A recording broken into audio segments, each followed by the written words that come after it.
자, 우리 찬양 드리고 시작하도록 하겠습니다. 히브리 찬양 에스볼레 파네카.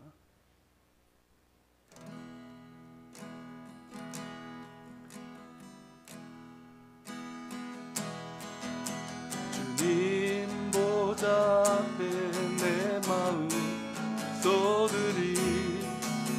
주님 앞에 나가 나의 사랑 고백하리. 주는 내 하나님 내 사랑. 주님 보좌 앞에 내 마음 쏟으리. 주님 앞에 나가 나의 사랑 고백하리.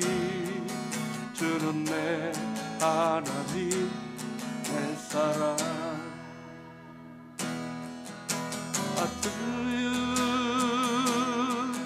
나의 주 내 사랑.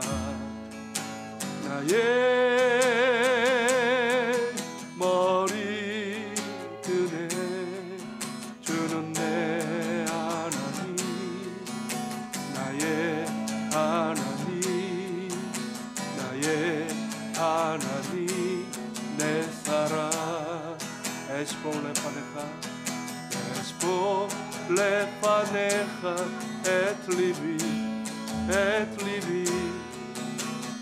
פונה בפניך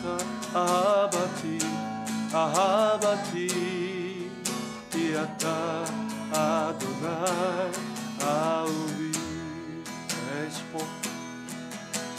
אספור לפניך את ליבי בפניך אהבתי כי אתה אדוני אהובי. אתה אדוני אהובי. אתה מרים ראשי כי אתה אדוני. אתה אדוני אהובי. 주는 나의 주 내 사랑. 주는 나의 주 내 사랑. 나의 머리 드네. 주는 내 하나님 나의 하나님 나의 하나님 내 사랑. 나의 사랑하는 자의 목소리 듣기 원하네. 나의 사랑 나의 어여쁜 자야. 나를 뜸밀한 곳에서 듣기 원하네. 부드러운 주님의 음성. 나의 사랑하는 자의 목소리 듣기 원하네. 나의 사랑 나의 어여쁜 자야.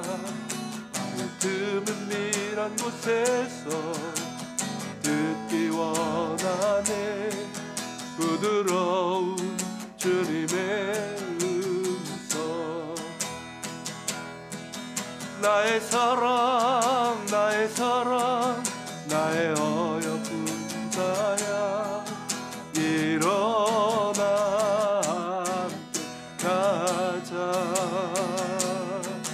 나의 사랑 나의 어여쁜 자야. 일어나 함께 가자. 나의 사랑하는 자의 목소리 듣기 원하네. 나의 사랑 나의 어여쁜 자야. 나의 틈은 밀한 곳에서 듣기 원하네.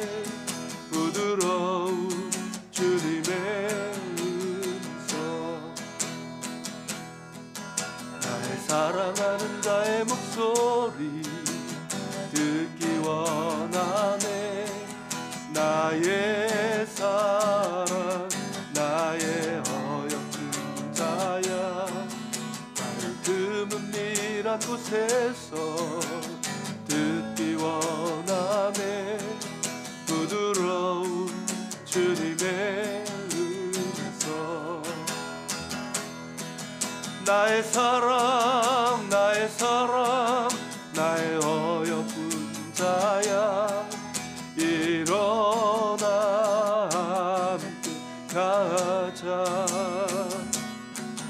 나의 사랑 나의 사랑 나의 어여쁜 자야 일어나 함께 가자 나의 사랑 나의 사랑 나의 사랑 나의 어여쁜 자야 일어나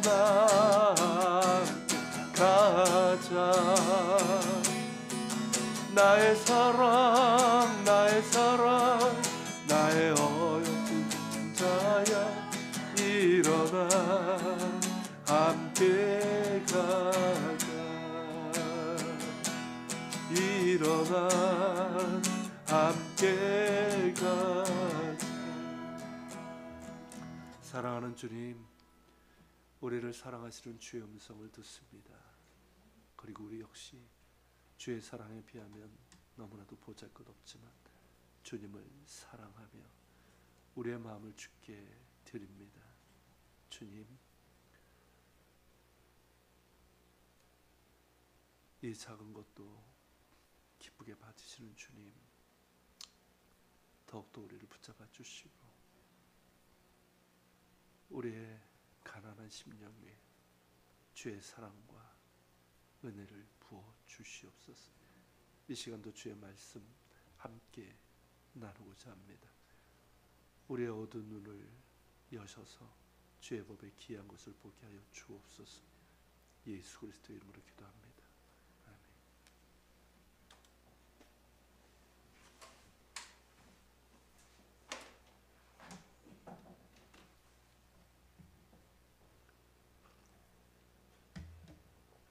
예. 오늘 이제 지난주까지 우리가 오경 마지막인 이제 신명기를 끝냈고 오늘부터 이제 여호수아인데요. 이 여호수아는 이제 뭐 우리가 하면서 알고 또 여러분들이 뭐 성경을 아시는 분들이니까 이게 모세오경과 직접적인 연결이 되는 책이에요. 그래서 이제 중요한 부분이고 그래서 이 여호수아를 해야지 마치 저 오경이 끝난 듯한 느낌인 거예요. 왜냐하면 오경은 계속 얘기하는 게 뭡니까? 약속이잖아요. 언약이고 약속의 땅이고 거기로 가는 과정이고 근데 신명기가 그 직전까지 갔던 거고 그러면 여기서 딱 끝나버리면 표현이 좀 그렇지만 화장실 갔다가 뭔가 좀 표현이 적절치 않은 것 같은데 어쨌든 그런 그래서 이 여호수아를 우리가 이제 같이 하면서 이제 우리 역시 이제 완성을 봐야죠. 근데 이제 여호수아서 오늘 이제 개관입니다.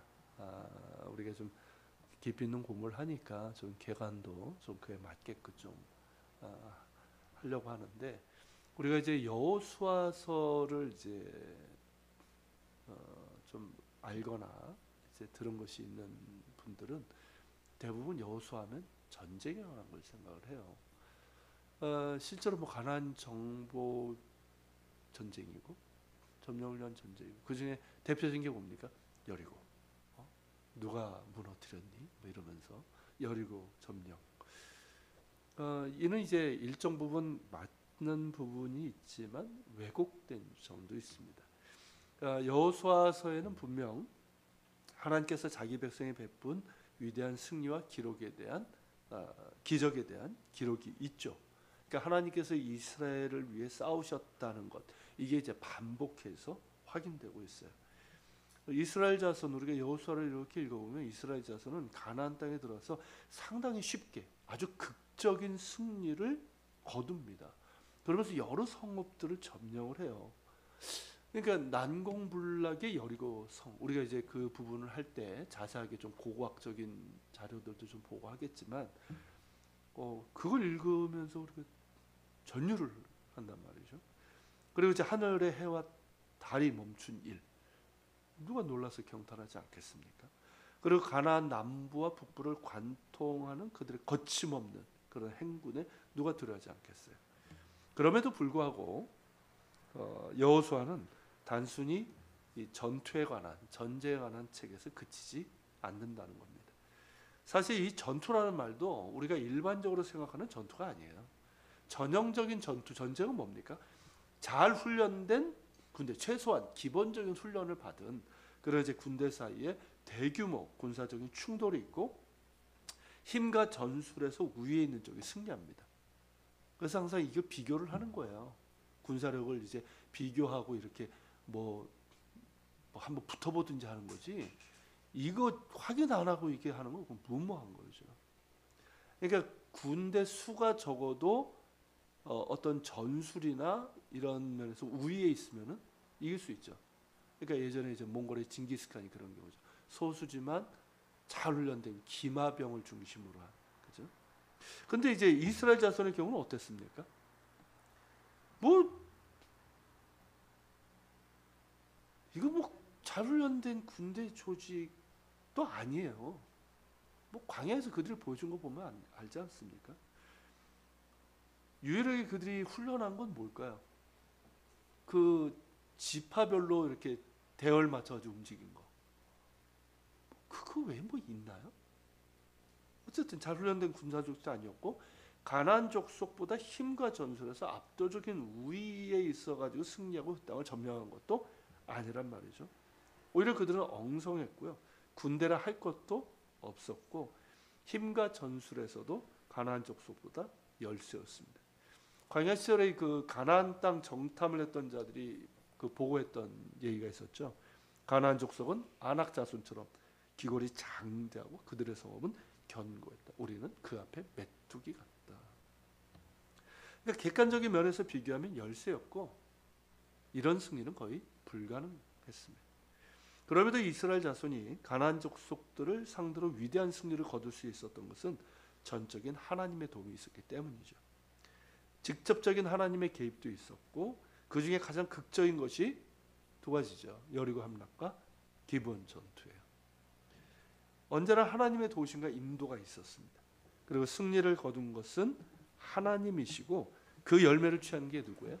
이스라엘 자손이에요. 이게 분명한 거예요. 승리는 하나님이 거두신 거고 그 열매를 취한 게 이스라엘. 이걸 기억해야지. 똑같아요. 이스라엘이나 우리나. 나중에 어떻게 됩니까? 슬쩍 지가 한 것처럼 하죠. 그죠? 이게 이제 망하는 길로 가는 길이죠. 자, 다음 페이지. 또한 이스라엘 자손은 정복한 성읍을 대부분 그대로 두었다는 점에서 일반적인 점령과 달랐습니다.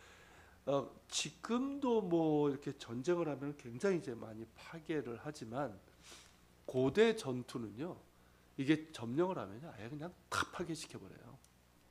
아예 다 파괴시켜버립니다. 근데 이스라엘 자손은 이제 뭐 정복한 성읍의 주민은 이제 죽였지만 그 집 성읍은 그대로 하죠. 그래서 이제 거기에 정착을 하는데 이게 하나님의 약속이고 선물이었습니다. 신명기 6장 10절 11절에서 말씀하셨죠. 내 하나님 여호와께서 내 조상 아브라함과 이삭과 야곱을 향하여 내게 주리라 맹세하신 땅으로 너를 들어가게 하시고 내가 건축하지 아니한 크고 아름다운 성읍을 얻게 하시며 내가 채우지 아니한 아름다운 물건이 가득한 집을 얻게 하시며 내가 파지 아니한 우물을 차지하게 하시며 내가 심지 아니한 포도원과 감람나무를 차지하게 하사 내게 배불리 먹게 하실 때. 이게 약속이고 이루어진 게 뭡니까? 여호수아서 24장 13절의 보고예요. 내가 또 너희가 수고하지 아니한 땅과 너희가 건설하지 아니한 성읍들을 너희에게 주었더니 너희가 그 가운데 거주하며 너희는 또 너희가 심지 아니한 포도원과 감람원의 열매를 먹는다 하셨느니라. 그죠?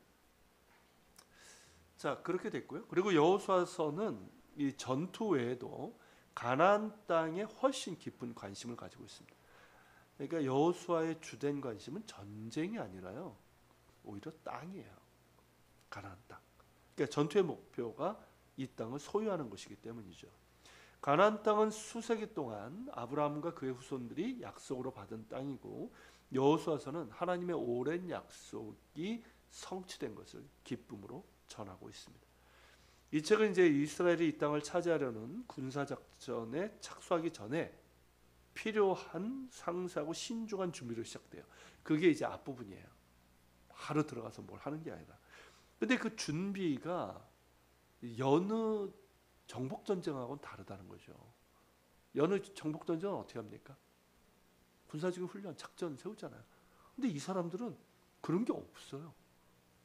뭐 합니까? 영적인 차원에서 준비를 해요. 그러니까 이스라엘은 이 땅을 기업으로 받기 전에 자신들에게 은혜로 이 땅을 주시는 자신들의 하나님과의 올바른 관계를 맺어야 된다. 이게 강조가 되는 거예요. 이게 없다면 그 땅을 차지한들 의미가 없는 거죠. 그러니까 하나님과의 올바른 관계. 그런 가족의 요단강을 건넌 후에 그들이 제일 먼저 한 것이 뭘까요?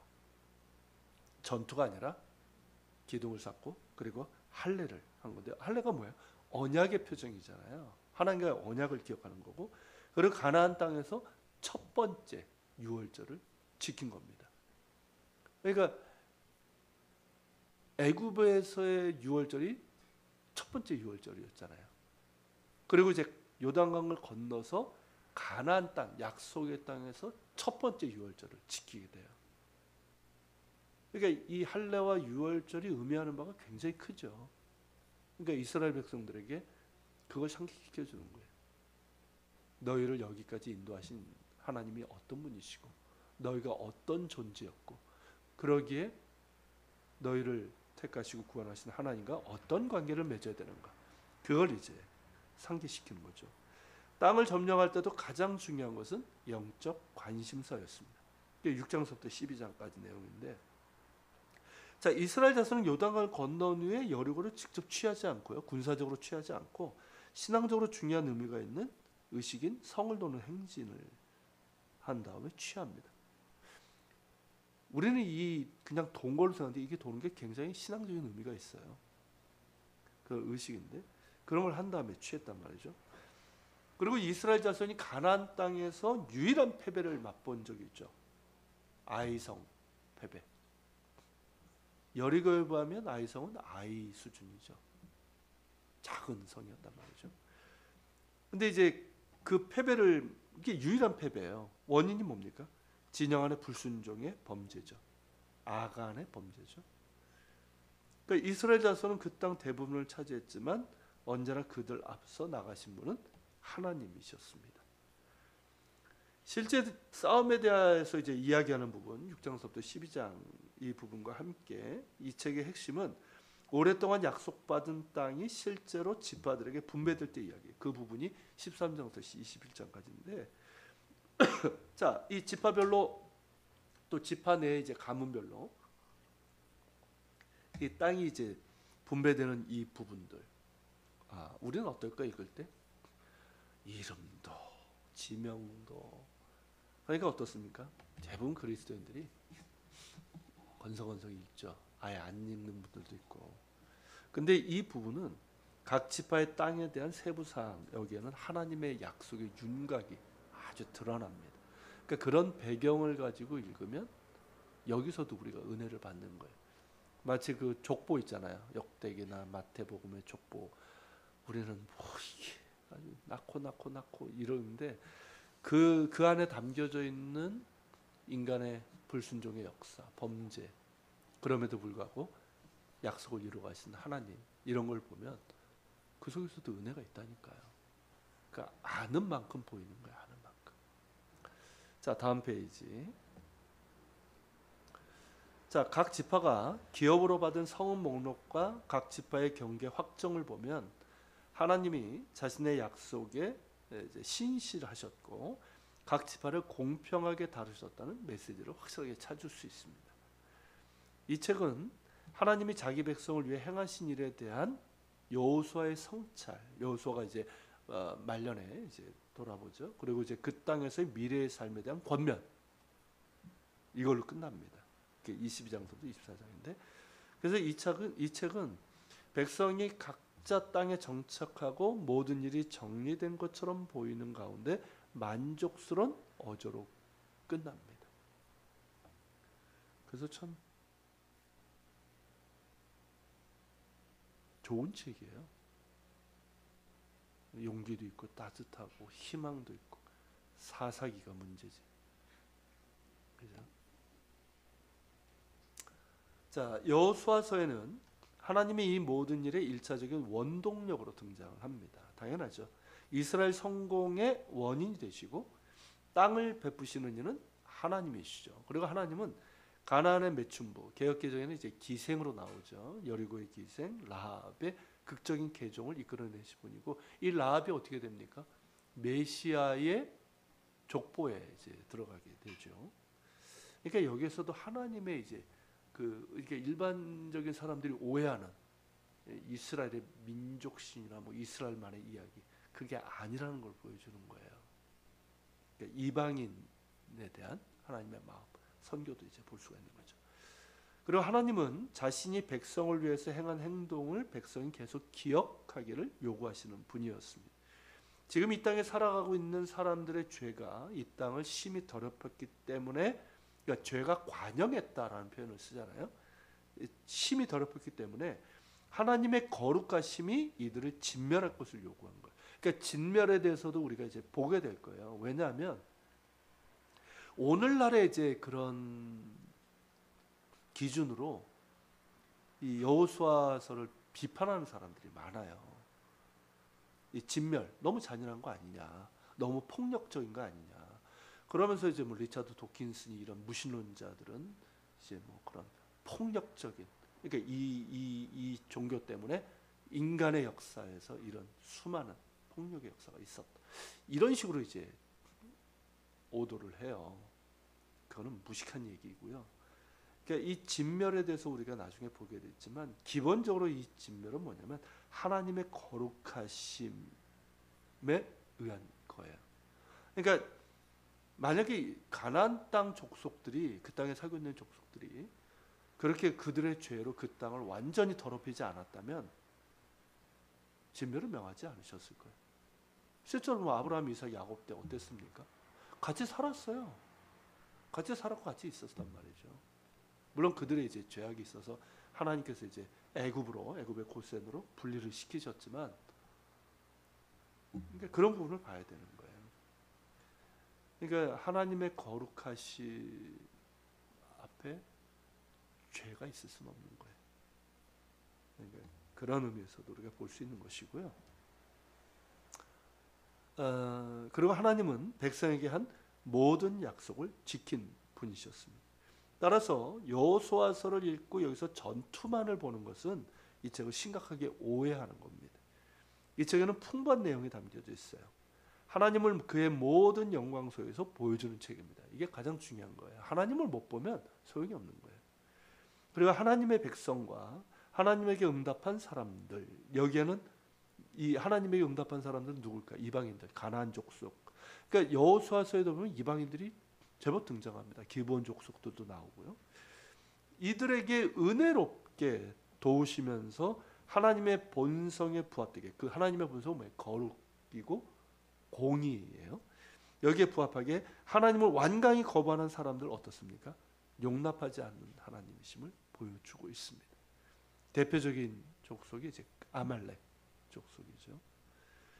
이 책은 끊임없이 가나안 땅을 하나님의 선물로 받아들이고 고대하는 전체 오경 이야기에 대해서 만족스러운 결론을 제시합니다. 이 책은 또한 이스라엘이 가나안 땅에서 삶을 시작하는 것을 보여줍니다. 이스라엘 앞날에는 긍정적인 일뿐이에요. 적어도 여호수아서를 읽으면 말이죠. 그죠? 24장만 딱 끝내면 와, 이스라엘은 지금 긍정적인 일들만 남아있어요. 희망적인 미래가 남아있어요. 그러나 어떻게 됩니까? 여호수아서에는 또 사사기, 그죠? 그 이후의 책들에 드러나는 것처럼 곧 일어나게 될 배교에 대한 암시도 담겨 있어요. 여호수아가 그것을 경고하죠. 그러므로 이 책은 매우 현실적인 책입니다. 그래서 하나님을 찬양하고 백성을 향한 하나님의 자비를 보여주지만 하나님에 대한 반역과 불순종의 위험에 대해서도 경고하는 책이에요. 자, 그리고 이제 두 번째는 여호수아. 여호수아는 어떻습니까? 책 이름에서 사람의 이름이죠.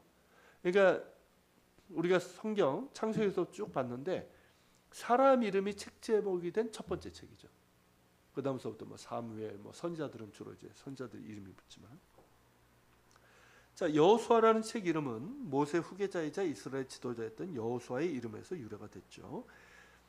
여호수아 정확한 발음은 예호슈아입니다. 예호슈아, 예, 예호슈아. 그걸 제가 표기를 해드릴 걸 그랬네. 예호슈아. 그 이름은 이제 야훼 여호와께서 구원하신다라는 뜻이고요. 70인역 헬라어 성경 아시죠? 헬라어로 이제 번역한 구약 성경인데 거기에는 이제 예호슈아를 이제 발음 표기대로 이제 헬라어로 그리스어로 표기를 했는데 이에수스를 했어요. 이에수스. 이게 신약 성경도 헬라어잖아요. 거기서 예수님 표기를 이에수스로 했습니다. 근데 이제 히브리어로 한다면 예슈아죠. 예슈아. 근데 이제 여호수아의 본래 이름은 사실 호세아예요. 호세아. 구원이라는 뜻입니다. 호세아. 호세아 자체가 그냥 구원이라는 뜻이에요.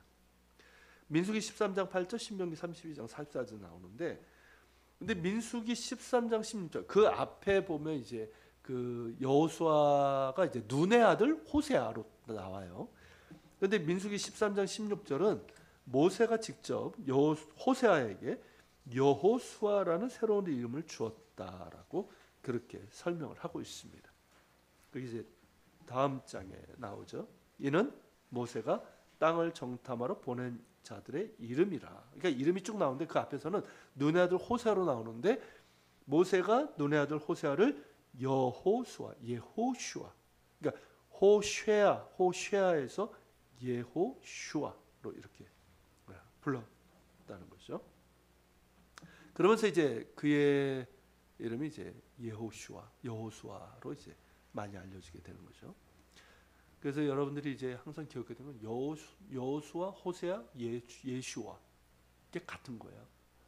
그래서 예수님을 메시아로 믿는 메시아진 유대인들 가운데서는 예수님을 예호슈아로 부르기도 해요. 여호수아. 뜻도 같고 원래 그 이름에서 연결된 거기 때문에. 자, 오경에는 여호수아에 대한 정보가 상당히 많습니다. 그죠? 의외로 굉장히 많이 나와요. 갑자기 튀어나온 사람이 아니에요. 사사기에 나오는 그 사사들은 그렇게 정보가 그렇게 많지 않아요, 앞에. 근데 여호수아는 굉장히 그 정보가 많습니다. 자, 여호수아가 이제 등장하는 거는 이제 광야 출애굽하고 나서 르비딤 광야에서 아말렉 족속과 이제 한번 붙죠. 그때 군사령관으로 나오고요. 모세 보좌관, 그러니까 수종자로 나오죠. 우리 성경에는 수종자. 그러니까 보좌관. 우리로 하면 요즘 하면 뭐라고 해야 돼요? 비서? 어쨌든 뭐 그런 사람이에요. 그리고 이제 여호수아는 젊었을 때부터 모세의 보좌관으로 보냈어요. 출애굽기 3장 11절은 수종자, 그 청년 여호수아 이런 표현도 나오고. 그리고 이제 모세와 동행하여 시내산에 오르기도 했죠. 그는 가나안 땅으로 파견된 정탐꾼 12명 중에 한 명이었고 갈렙과 더불어서 긍정적인 보고를 한 유의한 사람이었죠. 그 결과 이 두 사람, 갈렙과 여호수아 두 사람만 약속받은 땅에 들어갈 수 있게 되었죠. 그러니까 출애굽 1세대 중에서. 그러니까 모세도 못 들어갔는데 이 둘은 들어가게 돼요.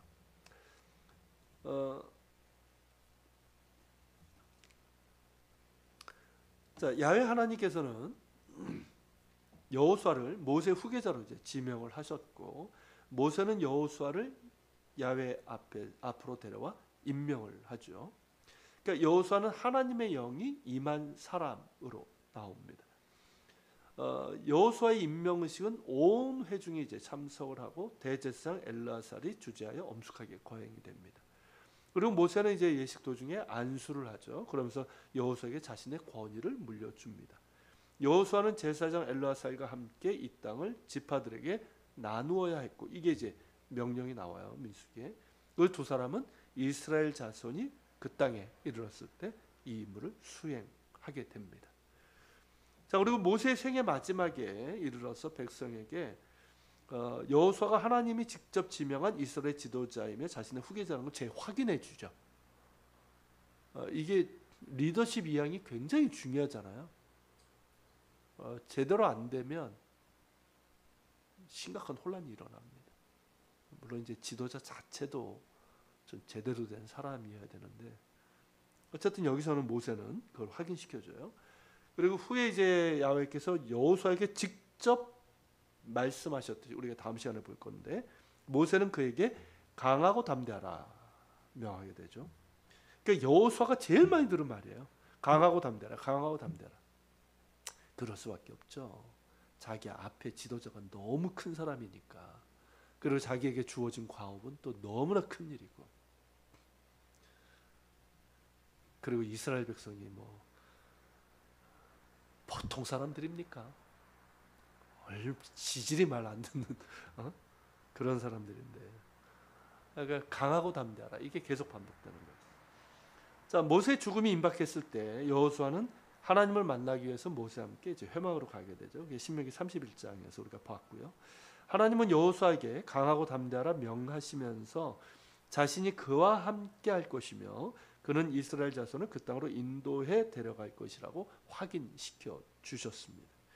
이 말씀은 나중에 여호수아 1장 2절부터 9절에서 야훼께서 여호수아에게 명하신 더 긴 말씀을 간략하게 암시합니다. 그러니까 신명기에 있는 것은 그렇게 말씀하셨다라는 것을 이제 간략하게 기록하고 있고, 여호수아에서는 이제 여호수아가 이제 자기가 직접 들은 거니까 좀 더 상세하게 그렇게 기록하고 있는 거죠. 자, 모세가 죽은 후에 이스라엘 자손은 이제 여호수아의 말에 이제 순종을 하게 됩니다.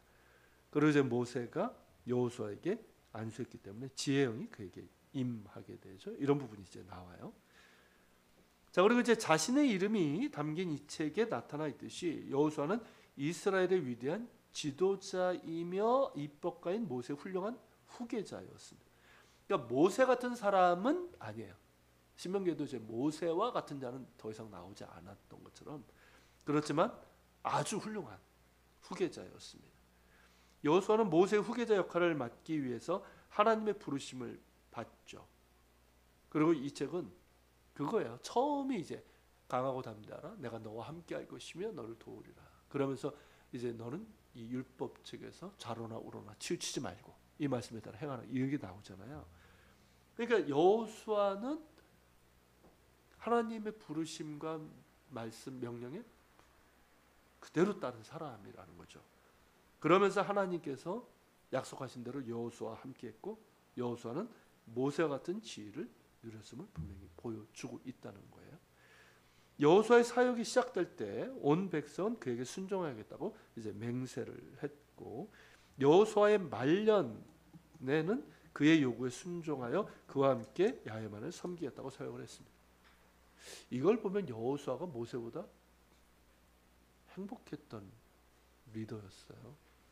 모세는 그 위대하고 고생했는데도 얼마나 숱하게 반역하고 심지어 모세를 죽이려고 하고 막 이러지 않았습니까? 쫓아내려고 하고. 여호수아는 적어도 그건 없었어요. 그가 죽을 때까지 백성들이 여호수아 리더십에 도전한 적은 없어요. 그걸 보면 참, 그러니까 모세가 그 얘기 하잖아요. 앞에 있는 리더가 딱 해서 고생해서 뿌려놓은 씨앗들이 자라나는 거예요.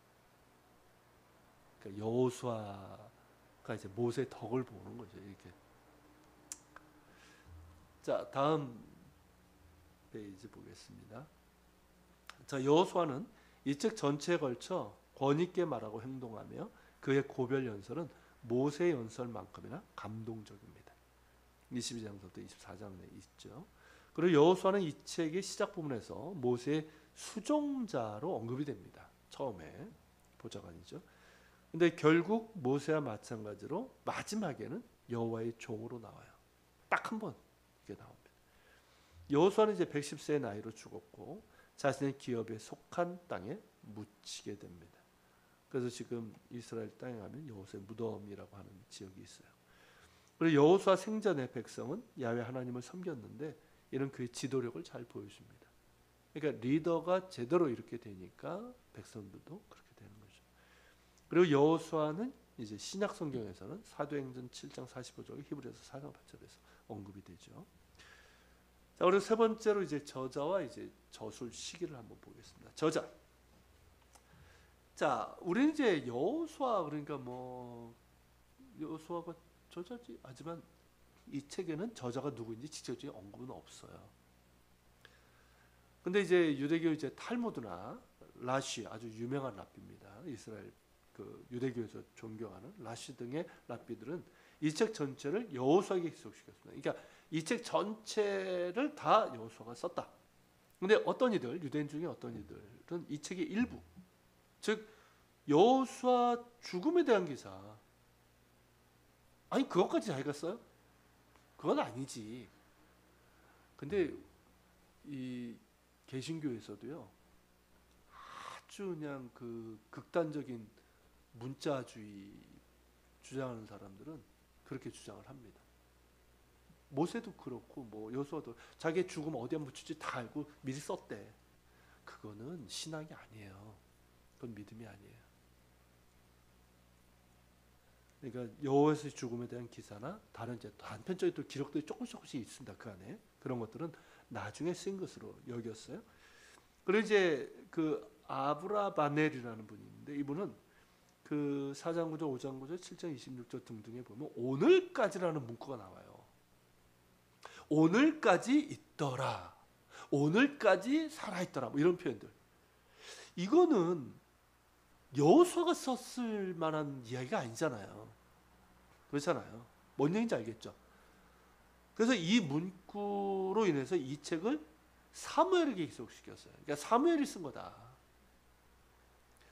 그리고 이제 현대 비평학자들은 이 책을 더 뒤로 주전 7세기, 6세기 무렵에 신명기 사가들, 그러니까 신명기를 이때 썼다고 주장하는 학자들이 있어요. 비평가.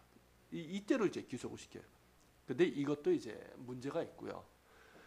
분명한 것은 뭐냐면 여호수아가 이 책의 일정 부분을 썼다는 거예요.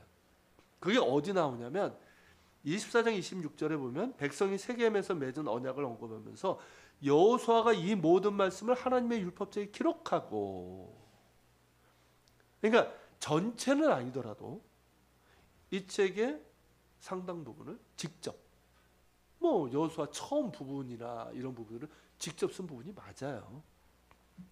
그렇다면 의심할 여지 없이 여호수아가 이 책의 일부를 썼고, 다만 이제 그의 죽음에 대한 기사, 그리고 몇 개의 단편적인 기록들, 뭐 오늘까지 이런 부분들, 이런 것들은 후대 익명의 저자들. 그래서 이제 학자들 가운데서는 그 대제사장 엘라사의 그 아들들이나, 그리고 이제 비느하스가 나오잖아요. 그런 사람들이 그런 부분을 썼을 것이다, 그런 이제 추정을 합니다. 그건 뭐 우리가 알 수가 없죠. 어쨌든 이렇게 보는 것이 합리적이라는 거예요. 그러니까 제1 저자는 누구다? 여호수아. 그리고 이제 그의 죽음이나 몇 개의 단편들은 후대 익명의 저자가 그 부분에 대해서 기록을 했다라고 보는 것이 합리적입니다. 자, 저술 시기는 언제 이 책이 기록되었는지에 대한 정보 역시 이 책뿐만 아니라 다른 곳에서도 나타나지 않습니다. 그러나 이제 오늘까지라는 정형 문구는 이 책 또는 적어도 이 책의 일부의 대체적인 연대를 밝히는 데 도움이 돼요. 오늘까지라는 말이. 그 신학학자 그 B.S. 차일즈라는 분이 있는데, 이분은 이제 15장 63절 그리고 16장 30절에서 오늘까지 이 문구가 사용된 것이 주전 10세기 이전의 어떤 시기, 그러니까 주전 10세기 이전이라는 주전 11세기, 12세기 이렇게 갈 수도 있는 거예요. 그 이전에 어떤 시기를 가리키는 것으로 지적을 했어요. 그러니까 너무 후대는 아니다, 그렇게 얘기를 하는 거고요. 그리고 이제 다음 장 15장 63절에 유다 지파 백성이 자신들이 쫓아내지 못한 여부수 사람과 함께 오늘까지 예루살렘에 살고 있었다라고 말하고 있단 말이죠. 근데 이제 그 예루살렘을 이제 이스라엘이 점령한 게 다윗 때잖아요. 그러니까 다윗이 주전 1003년경에 여부스 사람의 성읍이었거든요. 거기를 이제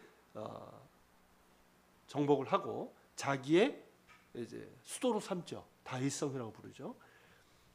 그리고 이제 그때 이후에는 자연스럽게 어떻게 됩니까? 여부수 사람의 규모가 줄 수밖에 없죠. 그러니까 이런 걸 따지면은 최소한 언제요? 다윗이 예루살렘을 정복하기 그 이전의 어떤 상황, 어떤 시기로 볼 수 있는 거죠. 이해가 되시죠? 무슨 얘기인지? 게다가 이제 16장 10절에 보면 에브라임 사람들 가운데 살던 게셀의 가나안 주민에 대해서 언급을 합니다. 아마도 이제 시아문으로 추정되는 애굽의 바로가 게셀에서 가나안 사람들을 멸망시키고 그 성읍, 그러니까 게셀을 솔로몬에게 결혼 지참금으로 줘요. 그러니까 솔로몬이 애굽의 공주와 이제 결혼을 했는데 그때 바로가 시아문이라는 바로였는데 이 사람이 게셀을 치고 그 게셀 성읍을 솔로몬에게 결혼 지참금으로 줍니다. 게셀이 굉장히 중요한 도시거든요. 근데 이제 그 여호수아 16장 10절에 이 게셀의 가나안 사람들에 대한 언급이 있으니까 적어도 언제요? 이때보다는 훨씬 이전이었을 것이다. 그죠? 그리고 이제 라합에 대한 이야기가 있어요. 라합도 이제 그 라합이 오늘까지 살아있다. 6장 25절의 언급은 라합이 오늘까지 살아있다. 이게 있으면 기록 연대가 훨씬 더 이제 여호수아 때로 가죠. 근데 이거는 밑에서 이제 보겠지만 호세아 3장 5절에 보면 다윗에 대한 언급이에요. 다윗이 오늘까지 뭐 이런 식으로. 근데 이건 다윗이 아니라 그의 후손을 지칭하는 것이고 여기서도 라합의 후손을 말하는 것으로 볼 수 있기 때문에 이건 결정적인 건 아니고. 그리고 조금 바로 위에 그리고 이제 18장 19장에 나오는 지파벨의 경계 설명. 그 경계를 정확하게 얘기를 하는데 이거는 후대로 가게 되면 경계가 조금씩 이제 무너져요, 선이. 근데 이거는 당시의 보고거든요. 이런 이유로 이 책의 일부는 여호수아 시대에 기록된 것이 맞아요. 그러니까 저자가 여호수아가 1차인 것처럼 여호수아 시대 때 기록된 것이 이제 있고 나머지는 후대. 그리고 아무리 늦어도 다윗 시대 혹은 그 이전에는 실질적으로 완성되었다고 보는 것이 타당합니다. 자, 그리고 이제 기록 목적을 보면 네 번째로 여호수아서는 전체적으로 이스라엘 민족의 삶의 한 측면에 대한 해석사를 제시하라는 목적으로 쓰였습니다. 보다 구체적으로는 이 책은 이스라엘이 약속의 땅에 실제로 들어가서 정착한 시기에 대한 해석을 제시하고 있어요. 또한 이 책은 극적인 기적뿐만 아니라 이스라엘이 거둔 모든 승리의 공을 일관되게 하나님께 돌림으로 인해서 하나님의 역사의 사건을 통제하신다라는 것을 거듭 보여주고 있습니다. 이 모든 일의 하나님의 활동은 결국 뭐예요? 아브라함과 그의 자손에게 약속하신 땅을 이스라엘에게 주시는 것이 목적이라는 거죠. 그러니까 일관된 목적이 있는 거예요. 그러므로 여호수아서의 주요 목적은 하나님이 약속한 가나안 땅을 당신의 백성 이스라엘에게 주었다는 사실을 기술하는 거예요. 그러니까 신명기까지는 약속이라고 한다면 물론 이제 요단 동편이 이미 주어지긴 했지만 이제 실제로 그 약속이 성취되었다. 그걸 보여주고 있는 거죠. 그리고 이제 가나안 땅 정복은 이스라엘 백성의 공이 아니라는 거예요. 그들이 전쟁 뭐 잘나가지고 잘 싸워가지고 한 게 아니라 하나님의 선물이었다는 것이고 그리고 이스라엘 조상에게 주신 약속의 이행이었다. 이것도 이 책에서 거듭 강조를 합니다. 거듭 강조해야 되죠. 인간이 얼마나 잘 까맣고 얼마나 교만한지 아니까. 그죠? 자, 그리고 이제 땅을 차지하고 분배하는 것은 이 책의 두 중심 부분에서 강조가 됩니다. 땅을 차지한 부분은 6장서부터 12장이고 이어서 이제 13장부터 21장은 땅을 분배하는 게 나와요. 그리고 땅에 대한 관심은 모든 장의 기본 요소를 이룹니다. 이 책은 오경이 끝나도 해결되지 않은 문제에 대한 적절한 해결책. 해결되지 않은 문제가 뭐예요? 아직 가나안 땅을 차지하지 못했잖아요. 이에 대한 이제 직접의 해결책을 제시하는 거예요. 사실 오경이 이 땅을 기업으로 받아 정착하는 것을 목표로 일관되게 움직여 왔기 때문이죠. 그에 대한 이제 답이 여호수아에서 주어집니다. 다음 페이지. 자, 다섯 번째로 여호수아서의 주요 신학적인 주제입니다. 여호수아에서는 이제 중심되는 큰 주제가 한 7가지 정도가 있어요. 그리고 이 주제들은 서로 연결되면서 일관되게 이 책의 주인공인 하나님을 가리키는 풍부한 신학을 형성하고 있습니다. 하나님은 자신의 약속을 이행하여 땅을 베푸신 분이고 충성과 순종을 바쳐야 하는 분이시고 또한 거룩하고 질투하시는 하나님이시며 여호수아를 모세 후계자로 임명하신 분이시고 자기 백성을 위해 싸우고 그들에게 안식을 주는 분이십니다. 그래서 이 책은 그 모든 전투와 땅의 분배에도 불구하고 무엇보다 하나님을 가리키고 있어요. 우리 역시 여호수아를 읽으면서 이걸 봐야 되는 거예요. 사실 모든 성경이 그렇죠. 하나님을 봐야 되고 예수 그리스도를 봐야 되는 거죠. 자, 신학적인 주제 첫 번째, 땅입니다. 여호수아에서의 주요 주제는 이제 약속받은 땅의 소유죠. 그 땅은 아브라함이 약속받았고 이삭, 야곱 그 후세대에게도 약속된 땅이죠. 오경 안에 나오는 행동과 생각은 그 땅을 중심 목표로 삼고 움직입니다. 그렇죠? 모세는 하나님의 백성을 이제 모세가 부르심을 받은 이유가 뭐예요? 단순히 애굽에서 구해내는 게 아니잖아요. 바로에게 가서 내 백성을 보내라 여기에서 그치는 것이 아니라 그들을 아름답고 광대한 땅, 젖과 꿀이 흐르는 땅으로 인도하는 이 부름을 받게 되죠. 그리고 출애굽기는 뭡니까? 그 땅으로 이동하기 시작한 것, 이걸 보여주죠. 그리고 민수기는 그 여정이 어떻게 이어져 왔는지를 보여주고 있는 거예요. 그 가운데 있는 레위기는 뭡니까? 성막과 하나님과의 관계를 어떻게 맺어야 되는지 이걸 중심적으로 보여주고 있고, 신명기는 뭐예요? 요단 동편 점령하고 나서 가나안 땅을 앞두고 지난 광야 생활을 돌아보는 거죠. 돌아보면서 하나님께서 주셨던 율법들을 다시 반복하는. 그래서 신명이라는 것이 반복한다는 뜻이거든요. 반복할 신자. 그렇게 되는 거죠. 이렇게 이제 오경 안에 나오는 모든 그런 행동도 생각이 약속의 땅을 향해서 그렇게 움직입니다. 그 땅은 이스라엘에 베푼 하나님의 선물과 관련해서 오경, 특히 신명기에서 거듭 언급이 되죠. 그리고 여호수아서에도 이 개념이 50회 이상 나옵니다. 하나님께서 약속하신, 하나님께서 주시려는 이런 식으로. 그 땅은 하나님의 선물이고 절대로 이스라엘에게 속하지 않았습니다. 그 땅은 하나님의 소유예요. 그리고 점령했어도 역시 하나님의 땅이에요. 선물로 주신 것뿐이죠. 땅을 제비 뽑아 나누는 것 역시 땅의 첫 열매를 하나님께 바칠 것을 요구하는 것과 마찬가지로 땅의 처분권이 하나님께 있는 거예요. 그러니까 땅을 제비 뽑아 나눈다. 만약에 자기들이 점령한 거면 어떨까요? 논공 행상이 일어나게 되는 거예요. 조선시대 여러분들 사고 보면 알겠지만 개국공신들 어떻게 합니까? 땅 주잖아요. 어떻게 합니까? 공 큰 데로 하고 막 이게 되잖아요. 그죠? 농공 행상인데 만약에 이스라엘이 그런 식으로 했다면 그렇게 됐을 거예요. 그런데 제비 뽑기 하죠. 소유권이 누구에게 있기 때문에? 하나님께 있기 때문에. 그리고 그 땅에서 첫 열매를 하나님께 바치라. 이건 역시 뭡니까? 그 땅의 소유권이 하나님께 있기 때문에. 자, 그리고 두 번째 주제는 하나님의 약속입니다. 여호수아의 주요 주제인 땅, 이건 결국 하나님의 약속이잖아요.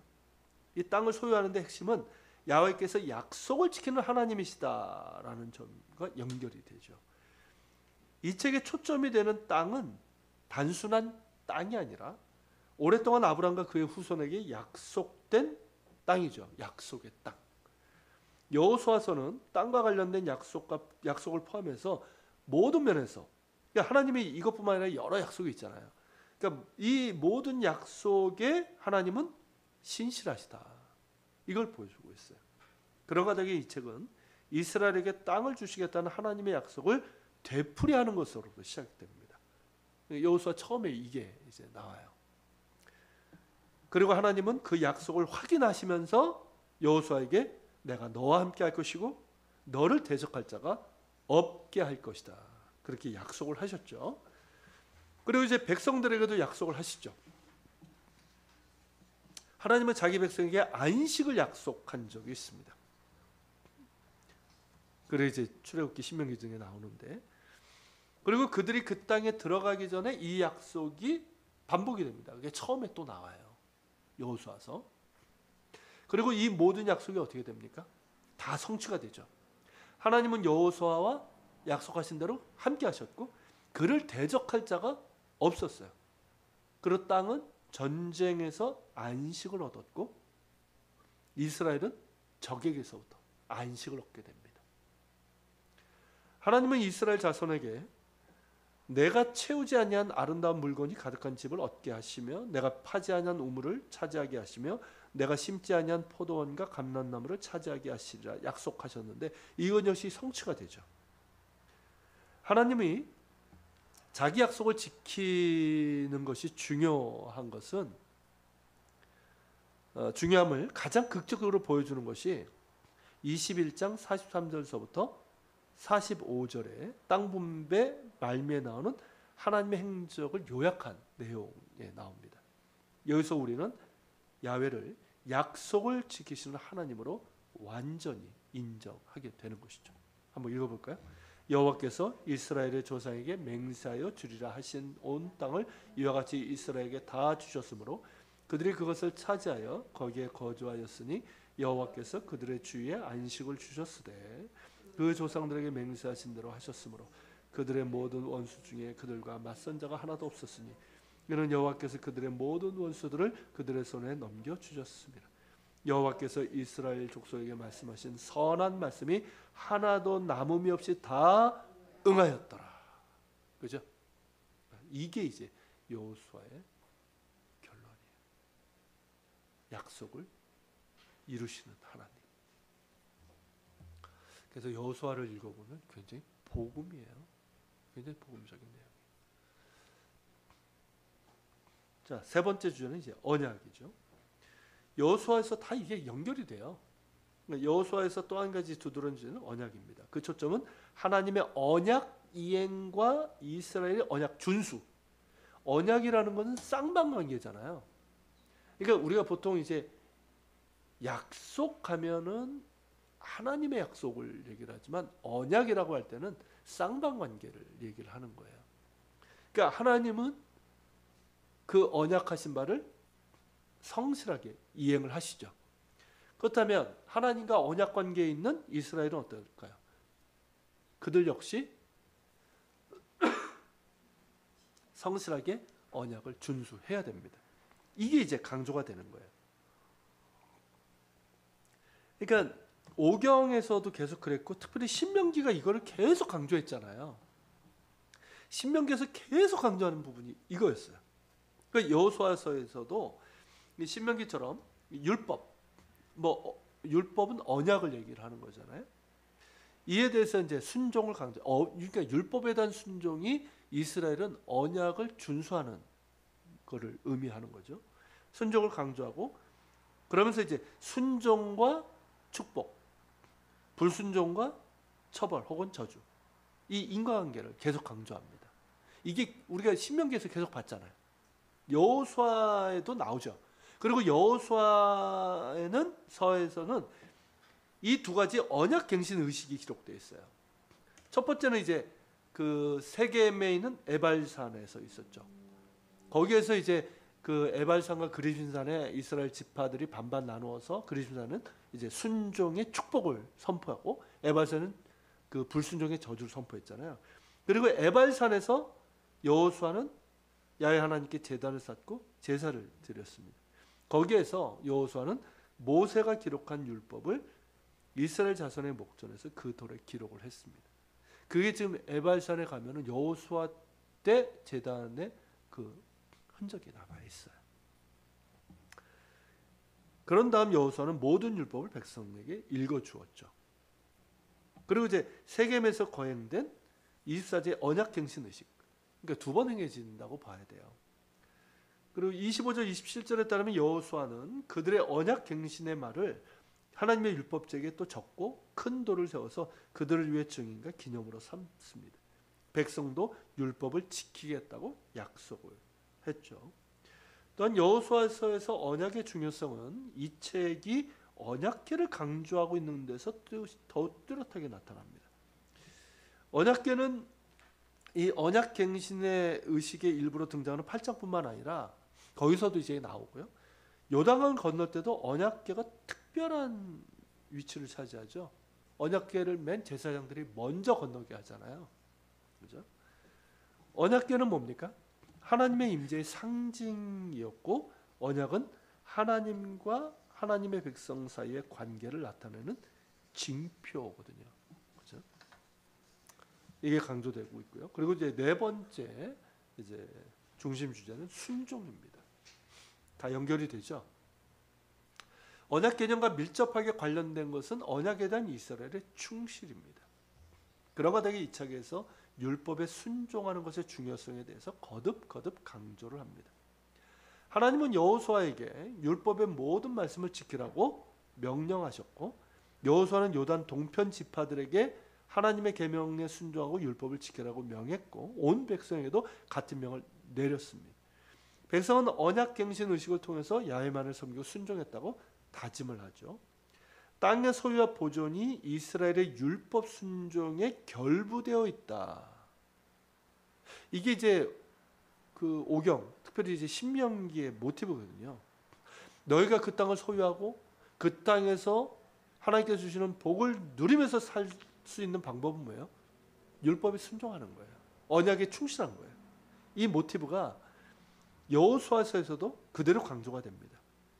이후에 이스라엘이 계속되는 토지 소유 어떻습니까? 그 땅에서 계속 너희의 날이 길리니, 그죠? 그게 나오잖아요. 역시 이스라엘 순종과 결부되어 있습니다. 율법에 대한 순종은 물론 구체적인 특정 명령에 대한 순종도 중요하죠. 그러니까 이스라엘이 하나님의 명령에 불순종하고 그로 인해 결과로 겪은 분명한 사례가 바로 아간 사건이죠. 7장에 나오죠.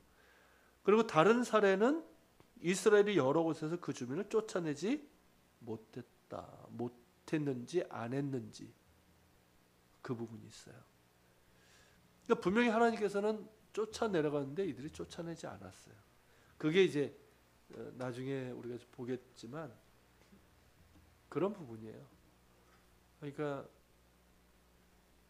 이 이스라엘에서는 유목민이잖아요. 그러니까 가나안 땅은 광야는 전혀 다르거든요.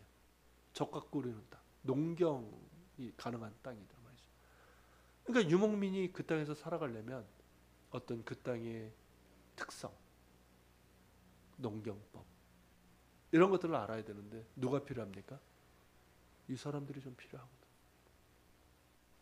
그런 이제 여러 가지 이유, 이런 것들 때문에 안 한 건지 못한 건지 이것도 사실은 불순종 중에 하나야 사실은. 그것이 이제 나중에 사사기의 그런 고충의 빌미 중에 하나가 되죠. 자, 계속 보겠습니다. 자, 하나님께 순종하는 것 외에 여호수아의 명령에 순종하는 것도 이 책에서 중요하죠. 왜냐하면 여호수아의 지시는 모세와 하나님에게서 받은 것들이죠. 그 땅을 들어가라는 것. 그러므로 그에게 순종하는 것은 하나님께 순종하는 것이기도 했습니다. 이 부분도 강조가 돼요. 그리고 다섯 번째 중심 주제는 이제 예배의 이제 정결, 다르게 거룩인데요. 여호수아서에는 이스라엘이 가나안 땅에서 구별된 정체성, 특히 종교적으로 구별된 정체성을 갖는다는 생각이 널리 퍼져 있습니다. 이것은 이제 구약 성경의 거룩함의 본질이죠. 자, 히브리어 단어 이 카도시, 이게 이제 거룩으로 이제 번역이 많이 되는데 기본적인 개념은 뭐냐면 구별이에요, 구별. 그러니까 거룩에 대한 개념을 우리가 정확하게 알아야 돼요. 거룩의 핵심 개념은 뭐냐면 구별되는 거예요, 구별. 하나님이 왜 거룩하십니까? 모든 것과 구별되어 있기 때문에. 악과 죄와 구별되어 계시기 때문에. 이 개념이 자꾸 있어서, 그러니까 하나님의 백성에게 이 거룩을 요구하는 건 뭐냐면 일상적인 것에서, 세속적인 것에서 그리고 악에서 멀어지고 신성한 것, 선한 것을 위해서 구별된다. 그러니까 구별은 두 개예요. 이 세속적인 가치, 죄악, 여기서부터는 구별돼서 멀어지는 것이고, 또 하나는 뭡니까? 신성한 것, 선한 것을 위해서는 구별돼서 사용되고 바쳐지는 거예요. 두 가지 의미가 있는 거죠. 하나님은 거룩하시기 때문에 그들과 구별이 되죠. 그리고 하나님의 계신 곳은 어디든 거룩한 곳입니다. 하나님은 언약궤와 가장 긴밀하게 동일시되었지만 회막과도 동일시되죠. 회막이 왜 거룩합니까? 하나님의 임재의 장소이기 때문에. 그죠? 여호수아서 거룩함을 대해서 말하는 중요한 본문은 5장입니다. 여기서 이제 여러 가지 의식을 볼 수 있는데 모두 제의적 정결의 중요성을 보여줘요. 자, 광야에서 할례를 받지 않은 사람들은 이제 할례를 받아야 됩니다. 그죠? 그리고 유월절 의식을 지켜야 되고, 그 이후에 여호수아는 야훼의 군대 대장을 만나게 됩니다. 이게 여리고 점령 전 일들이에요. 그때 여호수아는 땅에 엎드렸고, 야훼 군대 장관은 여호수아에게 이런 말을 합니다. 내가 서 있는 곳은 거룩한 곳이니 내 발에 신을 벗으라. 마치 누구에게 했던 말하고 같습니까? 시내산 떨기나무에서 하나님께서 모세에게 말씀하신 것처럼. 그러니까 이제 본격적인 사명을 완수함에 있어서 중요한 건 뭐예요? 구별됨, 거룩함이라는 거예요. 이걸 강조하고 있는 거예요. 이스라엘 백성들도 여호수아도. 그러니까 이것을 통해서 강조하는 것은 분명하죠. 이런 영적 준비가 실제 땅의 정복보다 중요하다는 거예요. 그리고 먼저 이루어져야 한다는 것이죠. 전투에 앞서서 해야 될 준비 중 가장 중요한 것이 바로 영적인 정결이다. 이걸 강조하고 있는 것이죠. 자, 거룩함은 하나님의 본성 자체에 뿌리를 두고 있습니다. 너희는 거룩하라. 이는 나 여호와 너희 하나님이 거룩함이니라. 이 말씀에서 보는 것처럼요. 그러므로 야훼께 바치는 것은 거룩함의 개념에서 중요한 부분이 됩니다. 그것은 바쳐진 개인을 평범한 사람이나 세속적인 사람과 구별되는 효과를 초래합니다. 그러니까 내가 하나님 앞에 무언가를 드렸다. 그랬을 때는 내가 세속적인 어떤 사람과 구별되는 거예요. 하나님의 사람으로. 나 자신을 하나님께 드렸다. 그죠? 특별히 이제 할례가 이제 그런 의미잖아요. 야훼께 사람을 봉헌한다는 의미거든요. 이 아이가 어렸을 때 하니까. 그리고 야훼께서 아브라함과 그 후손과 세운 언약에 봉헌한다는 그런 표시를 갖고 있어요. 그리고 유월절 준수 또한 어떻습니까? 야훼께 바친다는 표시예요. 단순히 축제가 아니에요. 하나님께 바치는 거예요. 유월절 어린 양을 바치고 그런 거죠. 그리고 이스라엘 자손이 애굽 사람들과 구별됐다는 걸 기억하는 거죠. 그걸 지킴으로.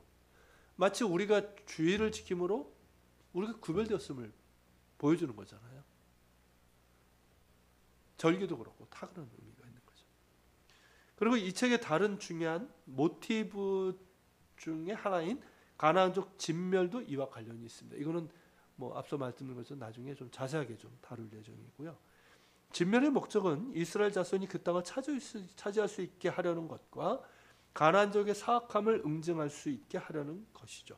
그러나 이것도 역시 그 땅을 정결하게 하고 그 땅 주민을 야훼께 바치려는 목적도 있는 거예요. 이런 것들을 진멸하여 야훼께 바쳐야 했던 것은 야훼가 절대적으로 거룩하다는 것과 악을 용납하지 않는다는 것을 강조하고 있습니다. 이처럼 그 땅이 야훼께 봉헌될 때 그것들은 거룩한 것이 되어서 그의 백성의 기업이 되기에 적합하게 되는 거예요. 자, 여섯 번째 주제, 이제 경건한 지도력인데요. 야훼 종이었던 이스라엘 위대한 지도자 모세가 이제 막 죽었고 모세의 수종자에 불과했던 여호수아가 그를 계승하게 됩니다. 야훼 종인 모세의 위상은 여호수아에서도 되풀이 됩니다. 모세가 여호수아서에서만 14번 여호와의 종으로 계속 불려요. 여호와의 종 모세가, 여호와의 종 모세가. 하지만 여호수아는 그의 의무를 다했다는 것이 분명해질 때까지, 즉 그가 죽을 때까지 칭호가 붙여지지 않습니다. 굉장히 이제 조심스러워합니다. 그러니까 여호수아 자신이 만약에 기록했다고 그러면 쓰지 않은 것이고 다른 사람이 했더라도 좀 주의를 했다는 거죠. 여호수아는 마지막에 이제 죽은 다음에 여호와의 종 여호수아 이렇게 나오는 거죠. 여호수아는 이제 모세의 뒤를 이어서 그에게 기대했던 일을 너무나 잘 해냈어요. 이런 점에서 경건한 지도력이라는 주제는 순종 주제와 밀접하게 연관되어 있습니다. 여호수아의 성공 비결은 어디 있느냐? 행정이나 군사 분야의 천재성에 있는 것이 아니라 실제로 여호수아는요 아말렉 군대와 전투를 이끌 만큼 군사적인 능력이 있는 사람이에요. 그리고 이제 뭐 모세의 수종자였다. 이건 행정 능력이 있다는 얘기잖아요. 근데 이 여호수아의 성공 비결은 그의 어떤 행정이나 군사 분야의 어떤 재능 때문이 아니라 하나님께 대한 헌신에 있었다는 거죠. 하나님은 그에게 율법의 뿌리를 두라고 했고요. 그래야 성공할 것이라고 말씀을 하셨죠. 그리고 여호수아는 성공적으로 순종을 했습니다. 그런가 다르게 여호수아는 왕은 아니었지만 왕과 같은 일을 했습니다. 실제로 여호수아가 했던 일 이렇게 보면 모세도 그렇지만 왕이 하는 일들을 이렇게 많이 해요. 그래서 후대 왕들에게 모범스러운 지도자로 제시가 됩니다. 왕들의 경우도 성공의 열쇠는 뭡니까? 부와 군사력에 의존하는 것이 아니라 하나님을 경외하고 그의 율법에 뿌리 두고 순종하는 거죠. 실제로 나오잖아요. 후대 왕이 될 사람들은 금을 많이 두지 말고 말을 많이 두지 말고 솔로몬에게도 그랬잖아요. 여자를 많이 두지 말고. 그러니까 이 금 이건 부고 말은 군사력이잖아요. 거기에 의존할 것이 아니라 하나님의 말씀, 율법책을 옆에 두고 필사하고 밤낮을 읽으며 배우고 전하고 그 말씀대로 해봐. 여기 있다는 것이죠. 이걸 이제 모범적으로 보여주는 지도자라는 것이죠. 여호수아의 경건한 지도력의 결과는 인상적입니다. 땅에는 평화가 왔고 백성은 분배받은 영토에 정착을 했고 여호수아는 나이 들어 자신의 땅에 묻혔습니다. 사정은 좋아졌고 하나님의 선한 약속 중 이루어지지 않은 것이 하나도 없었습니다. 그리고 7번째 마지막 주제는 안식이에요. 여호수아서를 고려할 때 그 땅을 소유하는 것이 하나님의 안식을 이루는 것이다라는 생각이 중요합니다. 그러니까 땅을 차지한 것은 곧 뭐냐? 하나님의 안식을 이루는 거예요. 안식은 하나님의 선물이죠. 그리고 유산이에요. 기업이에요. 유산은 땅과 적과의 충동을 겪지 않는 안식이라는 두 부분으로 구성이 됩니다. 이게 이제 기업인 거예요. 그들의 기업. 이것은 처음부터 약속된 거죠. 자, 1장 13절. 여호와의 종 모세가 너희에게 명령하여 이르기를 너희의 하나님 여호와께서 너희에게 안식을 주시며 이 땅을 너희에게 주시리라 하셨나니 너희는 그 말을 들으라. 안식과 이 땅 이게 같은 묶음으로 가고 있는 거예요. 그리고 이 말대로 그 땅이 전쟁 없는 안식을 얻었다는 말을 듣게 되죠. 거룩하시고 신실하신 하나님을 경외하며 그분의 말씀에 순종함으로 나갈 때 그들의 땅은 안식을 얻게 되는 것이죠. 그게 이제 여호와서서 마지막에 이게 또 나오죠. 21장 44절 여호와께서 그들의 주에 안식을 주셨을 때 그 조상들의 맹세하신 대로 하셨으므로 그들의 모든 원수 중에 그들과 맞선 자가 하나도 없었으니 이는 여호와께서 그들의 모든 원수들을 그들의 손에 넘겨 주셨습니다. 그렇죠? 이렇게 안식의 약속에서 시작돼서 실제로 안식이 주어지는 걸로 그렇게 끝납니다. 자, 마지막 이제 6번째는 여호수아서 개요입니다. 크게 이제 네 묶음으로 나눌 수 있는데요. 첫 번째는 이제 그 땅을 기업으로 받기 위한 준비. 이게 이제 1장서부터 5장까지 이어지게 됩니다.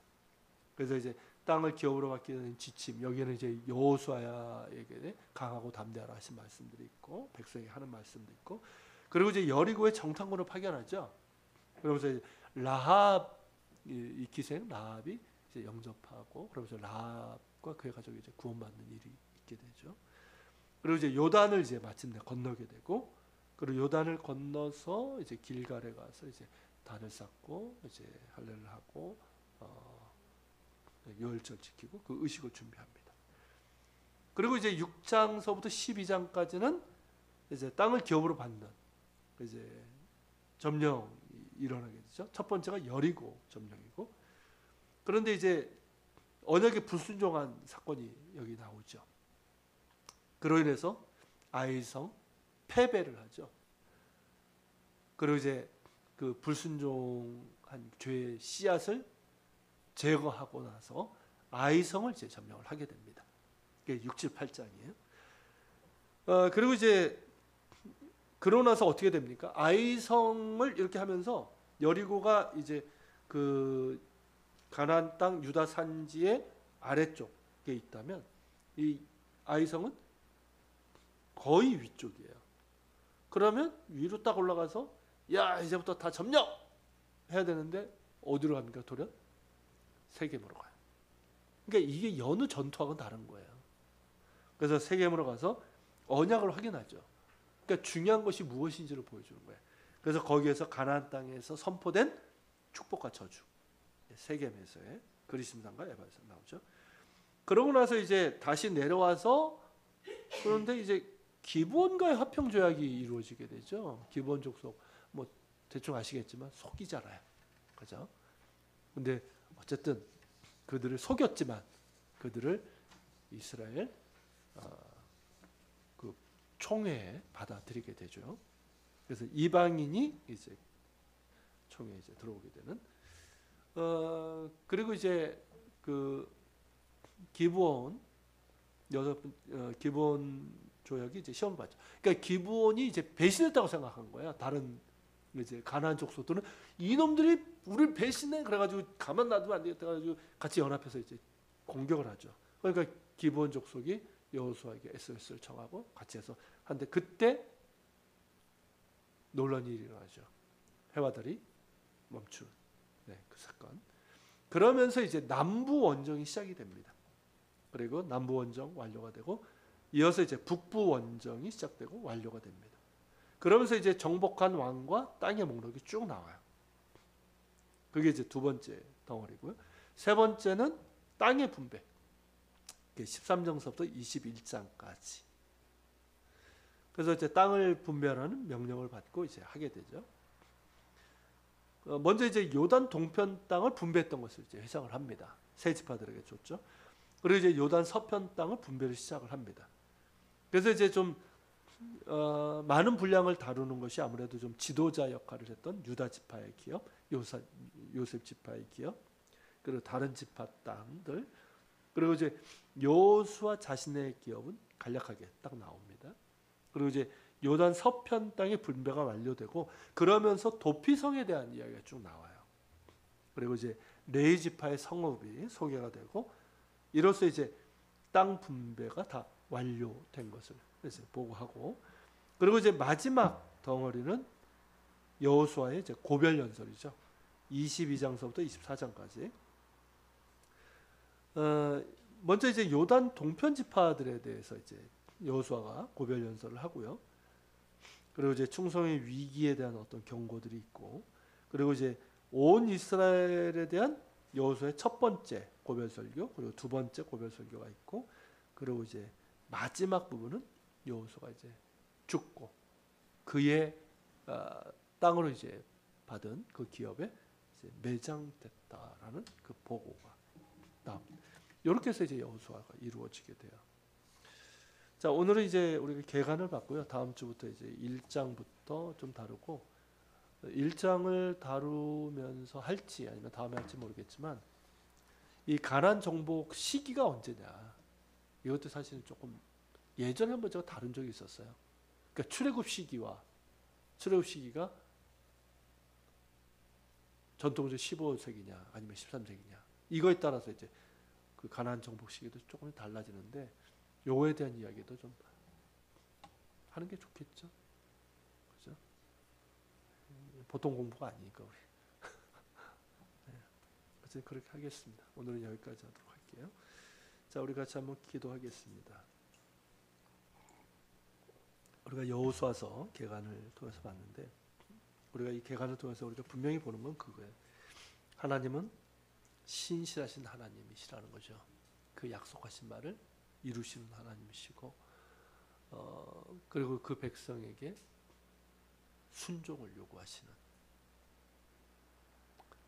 언약에 신실하신 하나님께서 그 백성들을 요구하시는 것 역시 신실할 것을 요구하시는 하나님이라는 거죠. 그것이 하나님께서 예비하신 축복들, 그 은혜를 누릴 수 있는 또 길임을 또 보여주고 있습니다. 우리가 하나님을 찬양하며 또 감사하는 그런 기도를 했으면 좋겠어요.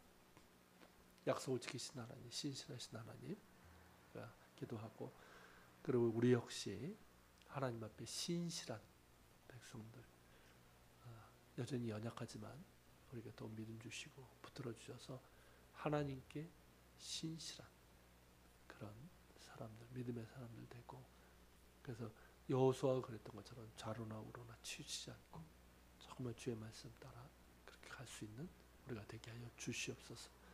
우리가 같이 기도하고, 나라를 위해서도 같이 계속 기도했으면 좋겠어요. 아시는 것처럼 지금 위기입니다. 아주 혼란스럽고 염려되는 부분들, 안보, 외교, 경제, 많은 부분이 그런데 리더십의 실종이 지금 있어요. 뭐 대통령뿐만 아니라 여야도 마찬가지고요.